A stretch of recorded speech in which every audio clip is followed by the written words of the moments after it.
Ladies and gentlemen, we are just a few days away from the 2020 MLB season. I'm excited, you're excited, your neighbor's dog is excited. Should we be having a season? I mean, probably not, but guess what? We're getting one anyway. So what's going on, everybody? It's Dawson, and strap in, it's time for my full 2020 MLB season preview. In this video, we will be going over some of the changes this year due to the pandemic and how this will affect the season, because it will affect things a lot, what to expect from every single team this year, and finally my predictions for this year, because I'm somewhat of a predictions guy myself. But I see the Nationals winning this series and winning the World Series in 6 games. Alright, let's get started. Second deck home run for Harper. Since MLB owners and players are as bad at negotiating as people who speak different languages, we will only be getting a 60-game season this year. But not only is the amount of games different, but who teams will play in those games has changed drastically as well. To try and keep players as safe as possible, MLB has come up with different regions that each team will play in. So teams on the West region will only play teams on the West region, East will only play East, Central will only play Central, you get it. Here is a map by Darren Willman of what the travel situation will look like. For the playoffs, MLB will keep the same wildcard format and divisions will remain the same as well. But as far as regular season goes, we will get to see some interleague matchups that we rarely get to see, like the first game of the year, Nationals versus Yankees. However, this also means Is back at the wall, it is gone! Some people are going to really love this and some are going to absolutely hate it. But for the first time ever, there will be a designated hitter in the National League. Good news for the purists, it doesn't look like this will be permanent quite yet, but I wouldn't be surprised if it became permanent sometime in the next few years. However, this should be able to help out a few NL clubs that have a stat position on their roster. And diving and catching! With no minor league season this year, teams will have 60 players as a part of their player pool that they can call up to the active roster. For the first 2 weeks of the season, teams will have 30-man active rosters. The next 2 weeks, it will cut down to 28, and then for the rest of the season, it will be cut down to the new normal 26. It is also very important that I mention opt-outs. Any player is allowed to opt out at any reason at any time. Players who do opt out will not be paid. There are a few notable players that have already opted out of the 2020 season. I will put the full list of who those players are in the description and try to update it as best as I can. There it goes! See ya! There will be a few rule changes this year, but for now, only one of them will be permanent. The 3-batter minimum will be in place this year, and it is here to stay. Any relief pitcher entering the game will be forced to face at least 3 batters or finish the inning. RIP Loogies. This year we will also see the dreaded runner on second base to start extra innings rule. However, this rule will not be in effect for postseason games. It will only be there for the regular season. Alright, now that we got all of the changes out of the way, let's go ahead and look at what to expect from every single MLB team starting up east. I think the Yankees made it pretty clear that they are going all in for another chance to win the World Series after they signed Gerrit Cole to the largest pitcher contract ever last December. And the Yankees are in a prime position to win the World Series this year. They are currently the favorites in the AL, but the biggest question around this team is whether or not they can stay healthy. For the regular season, even if some players get injured, they will probably be fine. I mean, they had a lot of injuries last year and still won over 100 games. However, they will need those key players back for the playoffs if the Yankees want to win their 28th World Series this year. The Rays' player development magic is looking to take them a bit deeper into the playoffs this year. While they do have a lot of depth, their pitching does raise some questions. But if the top of the rotation is able to stay healthy, and the bullpen is able to fill the hole left by Emilio Pagan, who is now a Padre, it is very possible that the Rays can beat out the Yankees in a 60-game sprint to win the AL East. It looks like Boston's pattern from World Series to complete destruction is going to continue. Mookie Betts and David Price are gone, and who knows what is going on with Chris Sale. While the Red Sox are not in full tank mode, at least not yet, without their key pieces, they are looking like a middle-of-the-road team at best. And if I had to guess, I would say they will probably finish 3rd or 4th in the East, depending on how the Blue Jays do. Speaking of the Blue Jays, The Blue Jays are continuing to get closer and closer to being able to compete for the AL East crown, but they aren't there quite yet.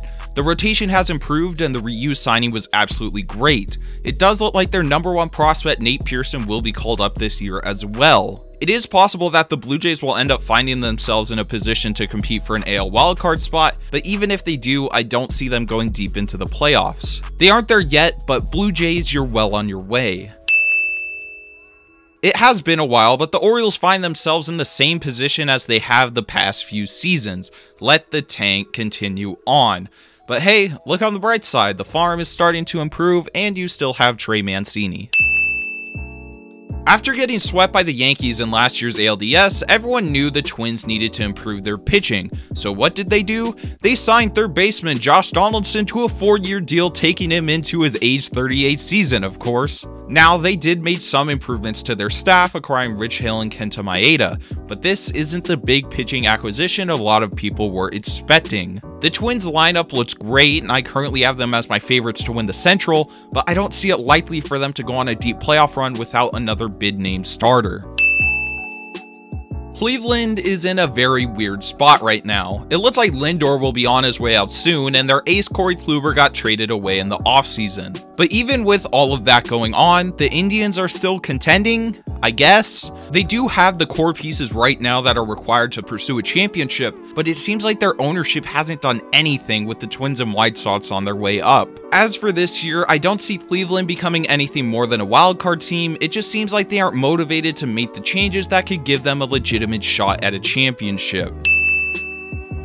I absolutely love what the White Sox did this offseason, and I think their efforts will show in their record this year.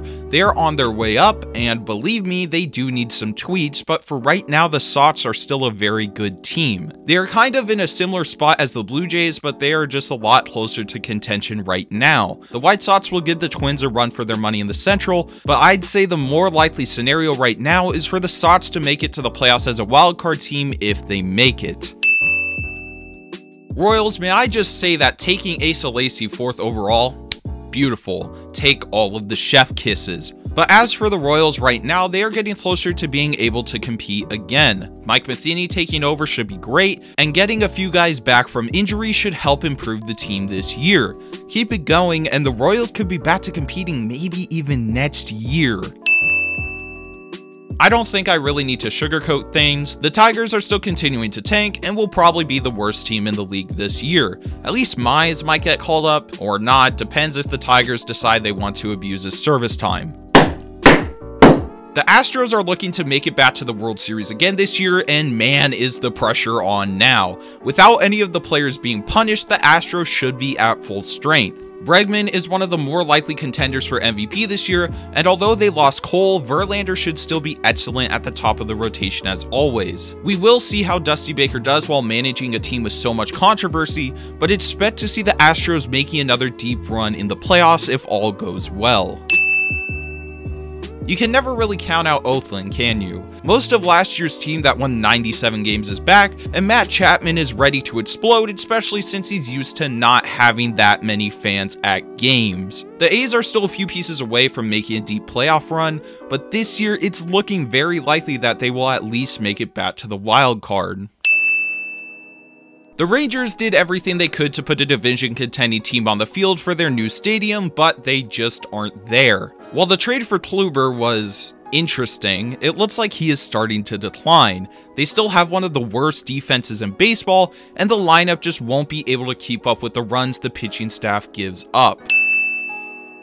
There's a lot of new things going on in Anaheim, but it's not enough. Joe Maddon was given a bunch of money to become their new manager, and something else. Oh yeah, they signed Anthony Rendon. Feels like ages ago at this point, I kind of forgot that it even happened. Anyways, even with Rendon, the Angels don't have enough to compete for a title. If things go well, maybe a wildcard spot, but who even knows if Mike Trout is going to play for a majority of the season. But for this offseason, Angels, please, get some more pitching. Seattle is one of those teams rebuilding, but their prospect farm is starting to look very nice. As for now, at the major league level, the Mariners will just keep doing what they're doing. But do keep a lookout for Shed Lon's bat this year.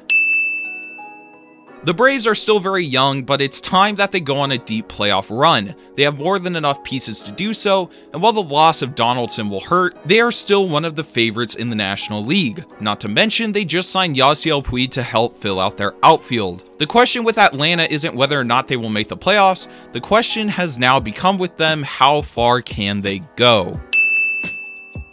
I know some people will call me crazy to say the Nationals are World Series contenders, but people were saying the same thing last year. The only real big loss the Nats have is losing Anthony Rendon to the Angels, which, yes, that loss does hurt a lot, but they aren't completely stranded at the hot corner. Top prospect Carter Kieboom is expected to be the third baseman starter this year. I saw him play around 50 games last year, and this guy absolutely demolishes the baseball. He may not ever end up being Rendon, but he is still a very good player. But the thing that people are forgetting about the Nationals is that the top of their rotation is the best in baseball, and all of them are returning. And as we all know, pitching wins championships. The Mets are probably one of the hardest teams to evaluate every year. They either go on a huge run, or they disappoint and fall below expectations, and the usual result is the latter rather than the former. This year the Mets do have a shot, but I don't know about their pitching. Syndergaard is out for the year, Stroman can be very up and down, and at the time of writing this, DeGrom might be injured again. It is a 60-game season, but realistically, I think it's a stretch that the Mets win the division. However, they will definitely be there in the wild card hunt. The Phillies are going to be a good team, they are just a little rough around the edges. Andrew McCutchen is coming back and he was playing great last year, but after an injury like that, who knows how any player will perform when they return. Their offense is solid, they do have the best catcher in baseball and some other guy who's also good at hitting, but their pitching just isn't there yet, especially their bullpen. But Philly, you're close. The Marlins are still rebuilding, and they will be for a few more years. The good news is a lot of their prospects are getting closer to the majors, and we could see some of them coming up this year, so the rebuild shouldn't last for too much longer. Next. The Cardinals will pretty much always be division contenders, but this year the offense just isn't there. Last year during the NLCS, the Cardinals offense got absolutely exposed by the Nationals, and this year with no Marcell Ozuna, the offense just isn't there for them to be a serious World Series contender. If I had to guess, I would say that the Brewers are going to end up being haunted by their starting pitching once again. Their offense is alright, but the loss of Moose will definitely hurt the core of their lineup. Their current younger starters can improve, I just don't think it will be enough for them to win the Central. The Cubs absolutely fell off a cliff at the end of last year, but I wouldn't expect the same sort of thing this year. The team is almost identical apart from the losses of Cole Hamels and Nick Castellanos, and they are now being managed by David Ross. The team is good, but I don't see them getting past some of the NL powerhouses if they made it that deep into the playoffs. The Reds are one of the more slept on teams going into this year, but if they perform as expected, I would not be surprised at all if they make it to the World Series. Castellanos and Markakis will be great in that lineup. Their defense probably won't be very good, but their pitching should help make up for that. Seriously though, look out for the Reds. This past offseason, the Pirates finally moved on and are starting to build for the future. As for this year, they do have some talent, but not enough to put them in contention. See you in a few years, Pittsburgh. The Padres are on their way to becoming a new powerhouse in MLB, but they aren't there yet. More and more of their prospects will come up this year, and the Padres should finish around or slightly below 500. I genuinely don't know what the Rockies' direction is. It seems like they're trying to compete, but at the same time, they barely do anything to improve their current roster. It just looks like they are set for a repeat of last year's disappointment. The Giants are going to keep the light rebuild going. A lot of their core pieces from those World Series teams are still there, but it's just not the same as it used to be. With Posey sitting out, I would expect top prospect Joey Bart to be called up sometime this year, but other than him, most of their prospects should probably stay down at camp. Madison Bumgarner is on the Diamondbacks now, and man, that's weird. The Diamondbacks are looking pretty solid going into this year, and they could even make a run at one of the NL wildcard spots. This is really surprising for them, considering that they are partly rebuilding, but it looks like even if the DBacks don't make the playoffs, they will still finish top 2 in the NL West. If the Dodgers do not win the World Series this year, I don't think they will ever win it with this core. The team now is the best it has ever been, and frankly, I don't think there is anyone in the NL that has the talent and depth that they have. But it is the Dodgers in October, so we'll just have to see what happens. This video is already long enough, so I'm going to go pretty quick with the predictions. This year for MVPs in the NL, I have Juan Soto, and in the AL, I have Francisco Lindor. For Cy Youngs in the NL, I have Walker Buehler, and in the AL, I have Justin Verlander. And for my World Series matchup this year, I have Yankees versus Dodgers, with the Yankees winning in 6 games.